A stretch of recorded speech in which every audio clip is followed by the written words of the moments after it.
Citizens, ako si Konsihala Dr. Doray Delermente ng Distrito 1, ang Majority Floor Leader ng Quezon City Council. Hello Q Citizens, ako si Konsehala Nikki Crisologo ng Distrito 1. Hello Q Citizens, ako si Konsehala Char Ferrer ng Distrito 1. Hello Q Citizens, ako si Councilor Bernard Herrera ng Distrito 1. Hello Q Citizens, ako si Joseph Wico, konsehal ng Distrito 1. Hello Q Citizens, ako si Konsehal PJ Kalalay ng Distrito 1. Hello Q-Citizens! Ako si Councilor Sammy Neri, ang inyong SK Federation President ng Quezon City.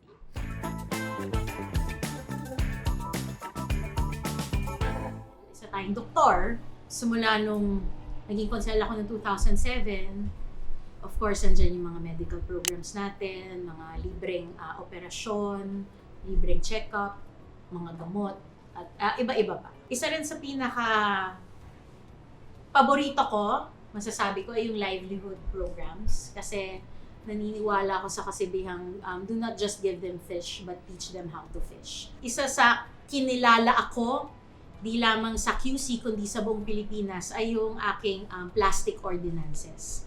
So, una na, yung 2012, pinasa natin yung regulation of the use of single plastic bags. Tapos, yung 2019, nag-total ban na tayo ng plastic bag sa QC and inumpisa na rin natin yung regulation of single-use plastic. So, yon. Ang tagline natin, of course, bawal ang plastic sa Quezon City. So, dun tayo nakilala at dun din ginaya ng iba't ibang mga lugar, di lamang sa Pilipinas, kundi pati sa ibang bansa, yung mga ordinansa natin yun.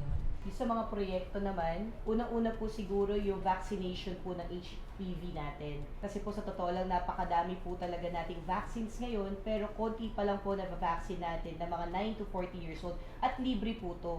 Pangarap ko po kasi na magkaroon ng zero cervical cancer sa buong Pilipinas. Pagdating naman po sa mga ordinances and resolution, co-author po ako ng Quezon City Integrated Cancer Control. Ito po, kasama ko po sila Councilor Alfred Vargas, si Majo, sila Councilor Bernard, si Councilor Joseph. Ito po kasi yung kiko natin, only in Quezon City po na meron po tayo Integrated Cancer Control Act po. When it comes to resolutions naman po, yung organ donation resolution po, yan, and blood donation. Kasi po, naniniwala po kami na every 3 months, maganda po na nagdo-donate tayo ng mga dugo po. For me, as an ex-officio, my scope of work is kind of different. But we're very dedicated in improving the service of Sangguniang Kabataans all around QC. In fact, we just received an award as being the most outstanding SK Federation in the whole Philippines. And we've opened our doors in collaborating with different organizations. Since in Quezon City, we also want to enhance bayanihan. And given that we have the largest amount of youth organization in our city, we really try our best to cater each organization.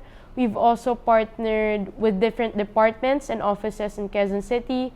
Right now, we're participating in the Green Awards, and we've encouraged more SKs to join. And we also taken participation with the Kabataang QC Volunteer Program. So yet again, we just really wanted to enhance bayanihan and active Sangguniang Kabataan in Quezon City. Ako with my projects and programs and ordinances, palagi ako nagre-revolve sa word na help eh. For example, health, education, livelihood, and people empowerment. Pagdating sa health, kasama ni Majority Floor Doray, author din ako ng mental health ordinance, wherein ang goal natin for this city is magkaroon talaga ng mental health hotline. Kasi imagine niyo yung mga taong malapit na mag-suicide, pero kung may matatawagan silang numero, yung instant na yon, pwedeng magbago yung desisyon nila sa buhay. And imagine a city wherein we have 6 districts, lahat may mental wellness access hubs. Diyan dadali ng mga barangay. Kasi kung makikita nyo yung datos, napakadaming nagsusuicide ngayon sa Quezon City. At ang affected na age, karamihan, kabataan. Pero hindi lang naman kabataan yan eh. Kahit yung matatanda, they're all experiencing depression. So kailangan lang may magturo sa kanila kung paano nila i-handle yung emotions nila, kung anong gagawin nila. Kailangan lang malaman ng mga tao yan eh. So to come yan, napasa na namin yung ordinance. magkakaroon na tayo ng hotline, magkakaroon tayo ng mental wellness access hubs. And secondly, under health, meron din tayong calorie labeling ordinance wherein gusto natin maging conscious lahat ng Quezon citizens na malaman kung ilang calories yung ino-order nila para rin meron silang informed choice and decision. Pagdating naman sa education, ang iniisip ko palagi, nung first term ako paano magiging at par ang Quezon City education compared to other countries. So naisip ko, ba't di tayo gumawa ng isang ordinance na nagbibigay ng libreng scholarship sa mga gusto mag-masters, sa gusto mag-doktor, sa gusto mag-abogado. And I'm proud I'm the author of that ordinance wherein nagbibigay tayo ng scholarship ang Quezon City government sa mga gusto magpatuloy ng mga postgraduate studies. Siguro yung project na malapit sa akin is what I started nung una ako naging konsihal noong 2004. Ito yung sports enhancement program namin wherein we dealt with different sports programs para ibaba sa district. Pero siguro ang na-highlight sa lahat is yung aming fencing program, which up to now, ginagawa pa rin namin. And because of yung fencing program, we don't just teach yung mga bata mag-fencing because eventually yung mga bata nagkakaroon ng full scholarship sa high school and then eventually college. So basically, we're hitting two birds with one stone. Teaching them fencing and at the same time, they get education. They don't help themselves, pati yung pamilya nila. Natutulungan na nila because they don't have to think of yung pambayad ng tuition. And in turn, nagkakaroon pa sila ng stipend from the school, being a full scholar. Siguro dun sa program na yun, ang hina-highlight namin is yung naging Olympian natin, si Sam Katantan, na fencer, who is the first female Olympian to compete in the Olympics na nanggaling sa program namin. Ang dami na buksan na pinto para sa kanya and we hope that we can get more Sam Katantans pa in our program to be discovered. In terms of legislation naman, isa sa mga pinaglabang ko rin na ordinansa is yung aming reproductive health ordinance, wherein we would like to give informed choices to those that would like to yung family planning methods, may it be natural or artificial. And because of this ordinance, it paved the way for a national law. When I was the head of yung pandemic response ng Quezon City, hirap na hirap kami makakuha ng doktor, ng nurse, ng allied, because ang daming requirements para lang makapasa at makakuha ng employment. Sa mga projects, sa ngayon nagbababa kami ng parang kadiwa sa bawat barangay. So meron kami mga binibenta mga meat na mura kaysa sa palengke. At the same time, nakakatulong kami sa mga gusto magnegosyo dahil pag binababa namin siya, marami lumalapit sa amin para gagawa rin sila ng business, nagbebenta sila ng karne sa bawat lugar nila. So kami yung nagpo-provide doon para kikita rin sila. So isa yun sa mga proyekto natin at kasama, kapartner ko doon si Congressman Arjo, nagbibigay din siya ng bawat bili, merong libreng 1 kilong bigas. At isa pa, nakatuon din ako sa social service. So karamihan kasi ng mga residente natin dito sa District 1, lagi silang nag-aano ng gamot. Lagi yan. Pag bumaba kami sa isang barangay, laging may lumalapit sa amin, humingi ng pambili ng gamot, pambili ng mga pang-laboratory. So tayo dito, meron tayong, kapartner po siyempre ang ating SSDD. Meron tayong binibigay na mga voucher na kung saan makakakuha sila ng libreng gamot sa Mercury Drugs. Isa sa mga pangarap natin dito sa District 1 o sa buong Quezon City, yung kung ano yung kailangan nila, yun yung makukuha nila. Kailangan mo ng gamot, gamot ang ibibigay, hindi pera. Meron ka mga hospital dito na pwedeng i-provide ng city natin para papakita na lang nila sa ospital, yun ang kumbaga hindi laging pera nakatuon. So sa legislation naman, so dito sa Quezon City, sana at sa tingin ko maipapasa na ngayong lahat ng mga benepisyo na pwede matanggap ng mga kasambayan natin, inaayos na natin para dito naman sa QC, yung mga kasambayan hindi na pag-iiwanan. Pinaka gusto ko na nagawa ko is yung para sa schools naman, yung pagpapalit ng plastic bottles for grocery bags. So, bali nakikipag-usap kami with the school, sa principal, Tapos, ang gagawin, i-gather nila lahat ng students nila na magdala ng certain number or kilos ng plastic bottles or basta any plastic. Tapos, i-exchange for grocery bags. Nakapag-donate din ako ng wheelchairs sa PCMC and sa Orthopedic Hospital. Sa ordinances, ang pinaka-proud ko is yung Coco Life na HMO na I started it for the plantilla possessions of City Hall. Nung naupo ako, yun ang isa sa mga una kong final and na-approve siya and eventually it was cascaded na rin to the JO staff and sa mga barangay officials.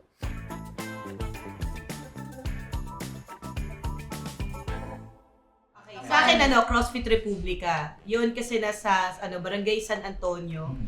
Doon naman nagko-CrossFit yung mga kabataan. Halili Cruz School of Ballet. Yeah. Hindi ako nagbaballet. Yung anak ko. Pero kasi syempre, parati ako nandun kasi nagbabantay sa anak, naghahatid sundo.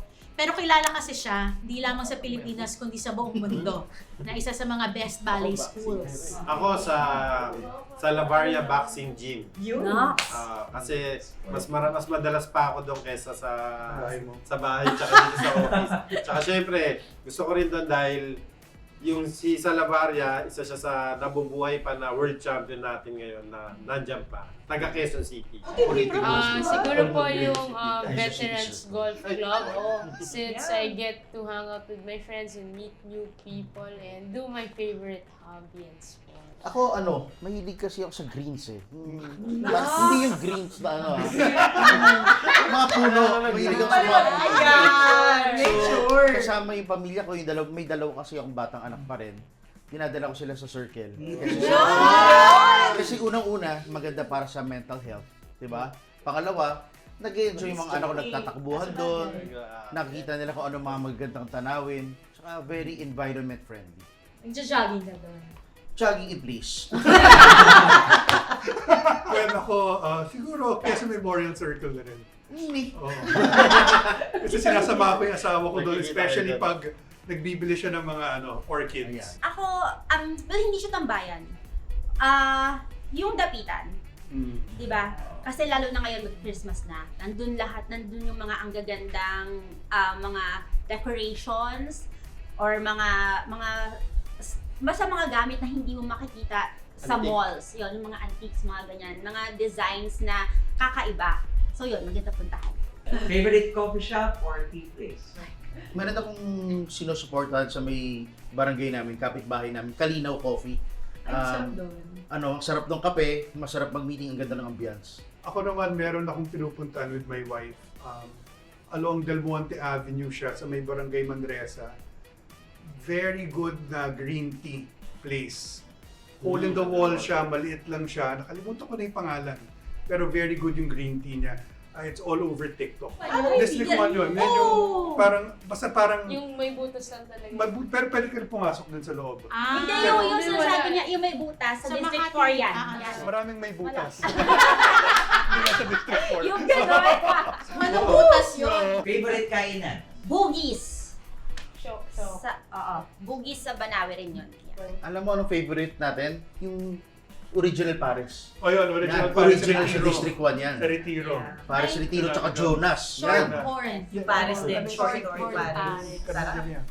Yung Pandos. Pandos. Sarap din Kambingan. doon, Maraming kainan sa Dami. District 1. Yun ang okay doon. Roma, Banawe, at yung mga malls. Halo-halo. Shock. Katapat ng Bugis. Ayun, Ay, patay yun. Wow, Sarap faithful. nun. Parang din Masarap. typhoon. Peng Wei. Feng Wei Wei, yun. Sarap din yun. Sa Banawe.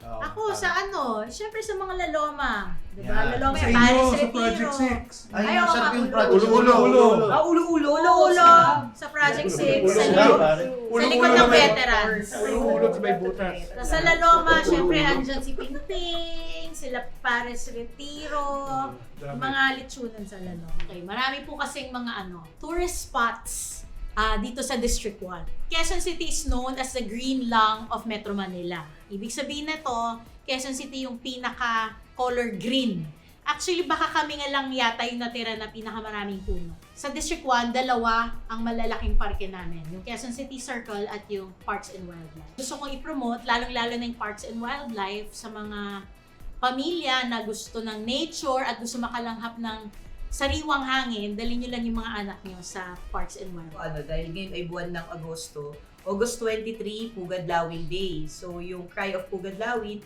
so po nagpunit, nagtipon-tipon ng ating mga katipunero ng panahon ni Andres Bonifacio. Nagtipon-tipon sila doon, nagpunit ng sedula. Doon po yan sa Barangay Bahay Toro. And for as a Gen Z naman po, ang District 1 ang pinakamaraming mall sa Quezon City. And promote ko rin yung newly open natin na mall, ang Soler North. Yan. Makikita din sa District 1 ang Laloma, lechon. Yan, uso-uso yan sa District 1. Lechon capital. Lechon capital talaga yan ng Philippines. Kaya kaming lahat, pagka yung parada ng lechon, excited kaming lahat pumunta doon. Kasi talaga makita mo yung festivities. Grabe. Kita mo yung mga hog racers doon, lahat nung nagluluto ng lechon, makikita mo lahat doon.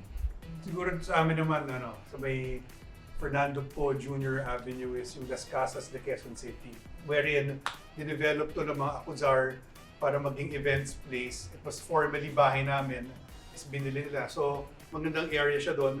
Meron isa doong malaking life-size portrait ng lola ko na nandun pa para makita ng mga tao. Sa akin, siyempre yung Minor Basilica ng San Pedro Bautista. Yeah. Isa sa pinakamatandang simbahan sa buong Pilipinas. So, at saka kakaiba yung simbahan na yon dahil unang-una siyempre nasa District 1. Tapos si San Pedro Bautista, siya mismo yung pumunta dun sa lugar na yon para itayo yung simbahan. Yung Banawe, ang dami-daming restaurants doon na kung gusto mo ng authentic, doon ka. You can really get a taste of, kunyari gusto mo ng yung totoong Chinese lumpia, punta ka doon. Kung pagkain talaga ang habol mo, hindi ka malulugi doon. Lahat mahanap mo different cuisines, yan, nandun yun. I'd also like to add, ang patron saint ng Quezon City ay yung Lanabal. So matatagpuan siya sa Santo Domingo Church, which is also in District 1, sa Barangay Santo Domingo. Oldest church sa buong Pilipinas, at marami din talagang pumupunta din para mag-misa. The best po talaga ang District 1 sa lahat ng district. Huwag niyo ikakat yan, Please. Actually, okay na kami. Huwag mo na sila interviewin. Pwede na kami. Ang pangarap ko para sa Distrito 1, more of para sa mga persons with disabilities. Hindi lang naman sa distrito, kundi sa buong Quezon City naman talagang maraming disabled persons, pero hindi sila lahat nare-recognize kasi maraming hirap magpa-register, yung mga ganyan. Pero ang pinakagusto ko, yung magkaroon ng therapy center ang District 1. Kasi yun ang wala pa dito sa Quezon City. Ang pangarap ko sa Distrito 1 ng Quezon City ay sana hindi na magkaroon ng baha. District 1 ang parating hardest hit pagdating sa mga bagyo at sa mga baha. Pangarap ko ay lahat ng mga Q-citizens ng District 1 at lahat ng mga barangay sama-sama tayong maglilinis, hindi lamang ng ilog kundi ng ating kapaligiran.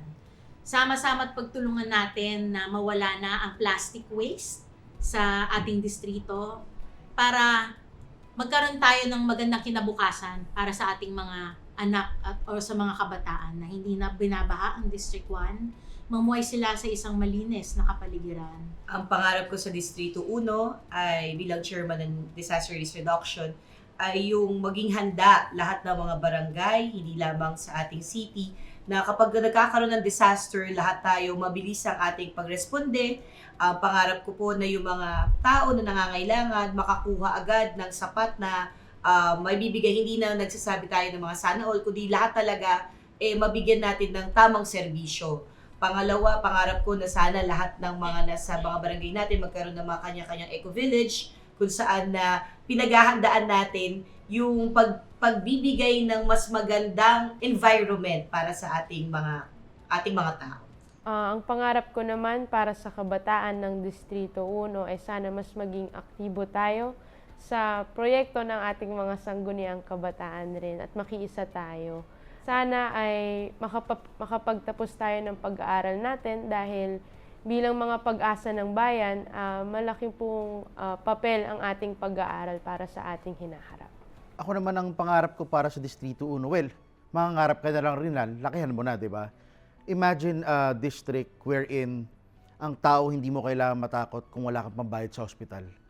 Kalamihan ng crime natin sa Quezon City dahil may kailangang ilabas sa ospital.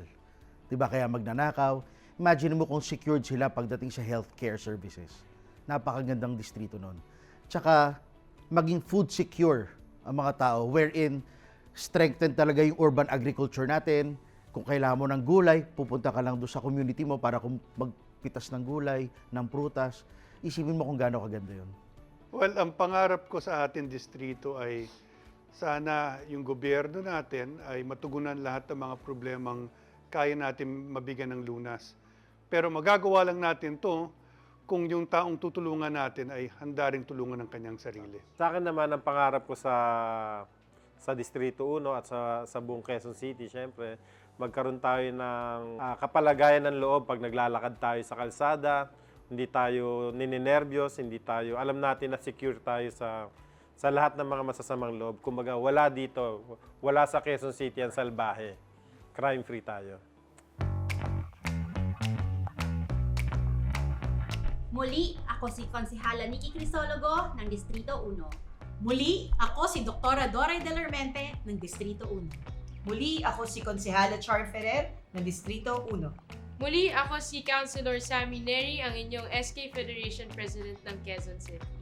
Muli, ako si Councilor Bernard Herrera ng Distrito 1. Muli, ako si Joseph Wico, konsehal ng Distrito 1. Muli, ako si Konsehal TJ Kalalay ng Distrito 1. Kami ang inyong 22nd Quezon City Council at welcome to Quezon City Legislation Week. 85th, tayo ang QC Edition.